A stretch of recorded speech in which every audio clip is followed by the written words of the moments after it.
In today's video, I'm going to teach you how to attach a file to Substack post. If you've ever wanted to share a PDF, a slide deck, or any downloadable resource with your readers, the simplest and most reliable way is to add a link to a file that's stored in a cloud service like Google Drive or Dropbox. I'll walk you through that process step by step, and I'll add a few practical tips so everything works smoothly for your audience. Start in the Substack post editor with your draft open. Place your cursor where you want the download link to appear. You can either type the text first, like download the PDF, and highlight it, or you can start fresh right where your cursor is.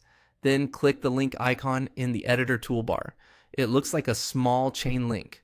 This opens the link dialog where you'll add the text readers will see and the URL that points to your file. Next, enter the display name for your link. Keep it descriptive and helpful. Instead of a vague word like file, try something like download the course outline, cut PDF, or get the sample worksheet. Clear link text sets expectations, improves accessibility, and helps readers know exactly what they're clicking. Now it's time to paste in the actual file link. Go to your cloud storage, copy the shareable link for your file, and make sure the permissions are set so anyone with the link can view or download it. On most services, that's a quick toggle to anyone with the link can view.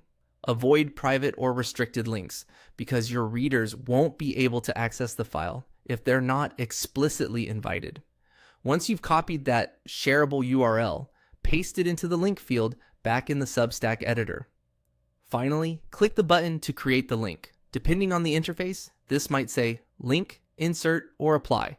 You'll see your text become a clickable link right inside the editor. That's it. Your post now points to the file, and readers will be able to open or download it directly from your cloud storage. A couple of quick tips to wrap up. If you ever need to change the destination, click the link text again and choose the option to edit or remove the link. Consider placing your download link near the top or bottom of the post so it's easy to find. And use a concise file name in your storage so the downloaded file looks clean and professional.